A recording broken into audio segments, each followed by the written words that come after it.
Se tem uma coisa em que a maioria dos norte-americanos parece concordar sobre a nossa política, é que ela está bem agressiva. Eu nunca vi o país tão dividido durante toda a nossa profissão. Os esquerdistas estão raivosos, eles querem pegar nossos empregos, eles querem pegar a nossa liberdade. Não podemos ser educados com um partido político que quer destruir o que nós valorizamos. Muitos esquerdistas estão completamente, absolutamente, totalmente psicóticos e sem controle. O partidarismo político está ficando mais e mais tribal a cada dia. A distância entre o nós e o eles no nosso país está ficando maior e estamos desenvolvendo um lado mais perigoso do tribalismo. Que é? Ei, vai a merda! Por que uma simples discussão política se tornou tão acirrada? Quando olhamos a política, vemos um tribalismo parecido com o que existe nos esportes, porque ele possui os mesmos elementos psicológicos, mas com algumas outras particularidades.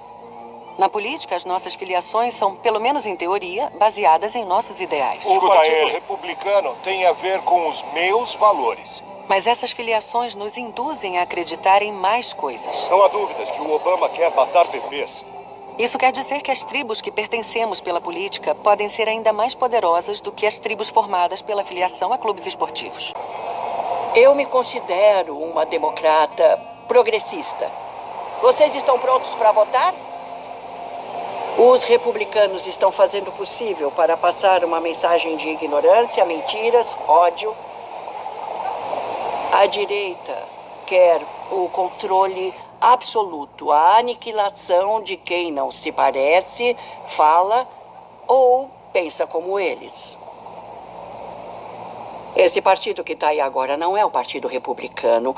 Ele é muito mais próximo a algo como o Partido Nazista. Eu faço parte do Comitê Estadual de Hillsborough.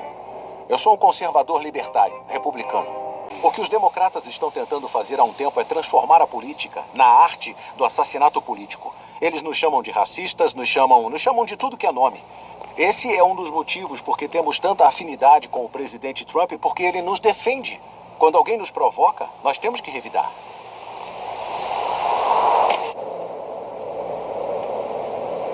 Os republicanos só repetem as palavras do Trump, que somos do mal. Eles nos odeiam e eu acho que eles não se importam em ouvir a gente sobre quais são as nossas opiniões. Não tem como a gente conversar e ter uma discussão séria usando fatos que podem fazer alguma diferença. Os democratas só querem a destruição. Os democratas são guiados pelo ódio. Quando os conservadores debatem com os liberais, nós achamos que eles estão errados e que são idiotas. Eles acham que nós somos do mal. E essa é a grande diferença, eu acho. As estruturas sociais da nossa nação foram erodidas pela polarização. Pesquisas recentes mostram que as pessoas têm evitado passar o dia de ação de graças com suas famílias para que não haja conflito político. As pessoas nem querem mais namorar alguém de outro partido político, mais do que evitam relacionamentos interraciais. E se a gente pensar na história do país e na aversão que havia em relação aos casamentos interraciais, dá para perceber uma grande mudança na visão de mundo do país e em como definimos os nossos grupos. E isso vai acabar produzindo ainda mais divisão com o passar do tempo.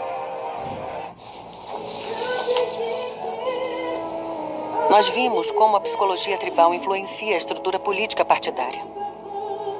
Mas o que faz com que a gente se identifique com uma determinada linha política ou outra? De onde isso vem? Há pesquisas que mostram que mais de 50% das nossas crenças políticas são determinadas pela genética. Então, se você possui crenças políticas em comum com os seus pais, não é porque os seus pais te criaram de uma certa forma, é por causa da sua herança biológica. O que acontece é que a genética nos influencia a ter certos tipos de personalidade. Pela própria definição, os conservadores querem preservar o passado, enquanto os liberais desejam mudar o sistema. Então, há diferenças importantes de como a sociedade é vista. Mas aí, ao acrescentar o ambiente, valores culturais, moralidade, informações que recebemos da mídia e de líderes políticos, podemos nos envolver com grupos de amigos que podem nos atrair ou afastar. Não é um destino fechado, mas a genética tem um grande papel nas nossas preferências políticas à medida que envelhecemos e nos tornamos adultos. Mas há um lado obscuro, e o lado obscuro é que nossa identidade pode nos tornar polarizados e tribais, a ponto de nos levar a conflitos. Toda vez que nos vemos como membros de uma tribo, nós iremos ver o mundo pelas lentes dessa tribo. Em vez de lentes cor-de-rosa, temos lentes que valorizam a tribo. Então só vemos os pontos positivos da nossa tribo. Significa que não há mais fatos objetivos. Mesmo diante dos fatos mais claros, não vemos as coisas do mesmo jeito. Quando estamos estreitamente identificados com um grupo, temos a tendência de defendê-lo, ignorando certos fatos que tornem o grupo negativo. Nós dirigimos a nossa atenção a fontes de informação que nos dizem que o nosso grupo é positivo.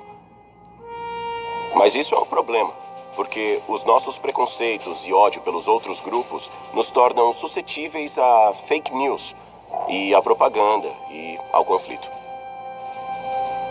Uma tendência que é quase perfeitamente coincidente com esse aumento de polarização recente é, obviamente, a tecnologia, a internet, as redes sociais, canais de notícia ininterruptos. Tudo isso torna mais fácil aos membros de um partido se conectarem com seus seguidores não críticos. Eles fazem comentários virulentos, fazem comentários bem grosseiros. As pessoas são mal informadas sobre o outro lado. Isso acaba piorando a animosidade e a hostilidade expressadas pelos cidadãos comuns. A mídia tem usado aspectos da nossa psicologia e o fato de que somos tão tribais para ganhar dinheiro. Nós gravitamos naturalmente para informações que confirmam aquilo em que o nosso grupo já acredita. Assim, a mídia consegue lucrar em cima daquilo que queremos ver. Há um grande interesse em nos manter tão polarizados.